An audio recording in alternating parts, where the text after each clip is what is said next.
രാജസ്ഥാന് പുറമെ പാഠ്യപദ്ധതി പരിഷ്കാരം ഏറ്റവും ഗംഭീരമായി നടന്നത് കർണാടകയിലാണ്. കർണാടകയിൽ BJP സർക്കാർ മാറി കോൺഗ്രസ് അധികാരത്തിലെത്തിയപ്പോൾ 18 പാഠഭാഗങ്ങളാണ് മാറ്റിയത്. ചില പുസ്തകങ്ങൾ അപ്പാടെ പിൻവലിക്കുകയും ചെയ്തു. 10ാം ക്ലാസ്സിൽ നിജവാദ ആദർശ പുരുഷ എന്ന പേരിൽ ഒരു പാഠമുണ്ടായിരുന്നു. RSS സ്ഥാപകൻ ഹെഡ്ഗേവാറിന്റെ ജീവിതകഥയായിരുന്നു ആ പുസ്തകം. അതിനു പകരം ശിവഗോഡാചാര്യയുടെ സുകുമാരസ്വാമിയുടെ കഥ എന്ന പാഠം ചേർത്തു. BD സവർക്കറെ കുറിച്ച് KT ഗട്ടി എഴുതിയ ലേഖനമായിരുന്നു 8ാം ക്ലാസ്സിൽ പഠിക്കാനുണ്ടായിരുന്നത്. കലവണ്ണ ഗതാവാരു എന്ന ആ പാഠഭാഗത്തിന് പകരം വിജയമാല രംഗനാഥിന്റെ ബ്ലഡ് ഗ്രൂപ്പ് എന്ന അധ്യായം ചേർത്തു. പാരമ്പള്ളി നരസിംഹ ഐതാൾ എഴുതിയ പൂ കൈലാസം എന്ന ഹിന്ദുത്വ നാടകം മാറ്റി നെഹ്റു ഇന്ത്യയ്ക്ക് അയച്ച കത്ത് ഉൾപ്പെടുത്തി. അതും 8ാം ക്ലാസ്സിൽ തന്നെയാണ്. പ്രിയമുള്ളവരെ, ഞാൻ ഈ വീഡിയോ ആദ്യമേ ഇവിടെ പോസ്റ്റ് ചെയ്തതിൻ്റെ കാരണം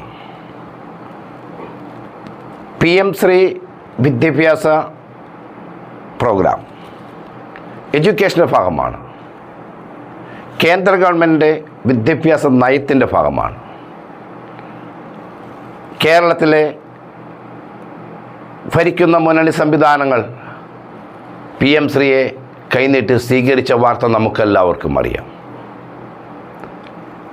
നാമെല്ലാം കാലാകാലങ്ങളായി നാമെല്ലാം പഠിച്ചിരുന്ന വിദ്യാഭ്യാസങ്ങളിലൂടെ നാം നേടിയ അറിവുകൾ, ആ അറിവുകളിൽ കേന്ദ്രത്തിന് ചില തീരുമാനങ്ങളുണ്ട്. ഈ രാജ്യത്തിൻ്റെ ചരിത്രങ്ങൾ മാറ്റിക്കുറിക്കുക എന്നുള്ളത്. ആ ചരിത്രം മാറ്റുന്നതിൻ്റെ ഭാഗമായി നടപ്പിലാക്കുന്ന വിദ്യാഭ്യാസ നയമാണ് PM ശ്രീ. ഈ PM ശ്രീ വിദ്യാഭ്യാസ നയത്തിൻ്റെ ഭാഗമായി നടപ്പിലാക്കുന്ന പാഠ്യപദ്ധതികൾ ഈ രാജ്യത്തും നമ്മുടെ സംസ്ഥാനത്തും അത് നമ്മുടെ ഗവൺമെൻറ് സ്വീകരിച്ച വാർത്ത നിങ്ങൾക്കെല്ലാവർക്കും അറിയാം. എന്നാൽ ചില ആളുകൾ ചോദിക്കുന്നു, ഇതിനെ നിയന്ത്രിക്കാൻ നമുക്ക് കഴിയില്ല എന്ന്. പ്രിയമുള്ളവരെ, അങ്ങനെയെങ്കിൽ കർണാടക ഗവൺമെൻറ്, ഞാൻ മുമ്പ് ആദ്യമേ കാണിച്ച വീഡിയോ നിങ്ങൾക്ക് മനസ്സിലാക്കണമെങ്കിൽ, കർണാടക ഗവൺമെൻറ് കൃത്യമായ നിലപാടുകൾ സ്വീകരിച്ചു കഴിഞ്ഞു. PM ശ്രീ പാഠ്യപദ്ധതിയിൽ അവർ ഉൾപ്പെടുത്താൻ ആഗ്രഹിച്ച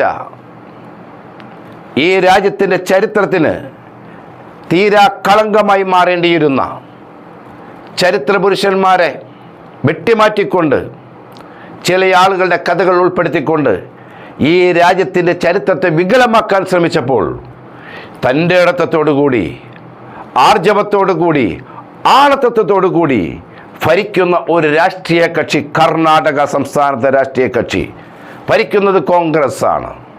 കോൺഗ്രസിനെ ഞാൻ ഉയർത്തി പറയുന്നതല്ല, ഇടതുപക്ഷത്തെ താഴ്ത്തി പറയുന്നതല്ല. കോൺഗ്രസ് എന്ന രാഷ്ട്രീയ പ്രസ്ഥാനത്തിൻ്റെ അന്തസ്സത്തെ കാത്തു സൂക്ഷിച്ചുകൊണ്ട് കർണാടകയിൽ ആ പദ്ധതികളെയെല്ലാം വെട്ടിത്തൊറിച്ച് തുണ്ടമാക്കി കാറ്റിൽ പറത്തുന്ന ഒരു സാഹചര്യം നാം കാണുകയുണ്ടായി. അത് നിങ്ങളുടെ മുന്നിൽ ഒന്ന് അവതരിപ്പിച്ചു എന്ന് മാത്രം. എല്ലാവർക്കും ചിന്തിക്കേണ്ടവർക്ക് ചിന്തിക്കാം. അതിനുള്ള ദൃഷ്ടാന്തമാണ് ഇതിനകത്ത് കാണിച്ചിട്ടുള്ളത്. എല്ലാവർക്കും നന്ദി, നമസ്കാരം.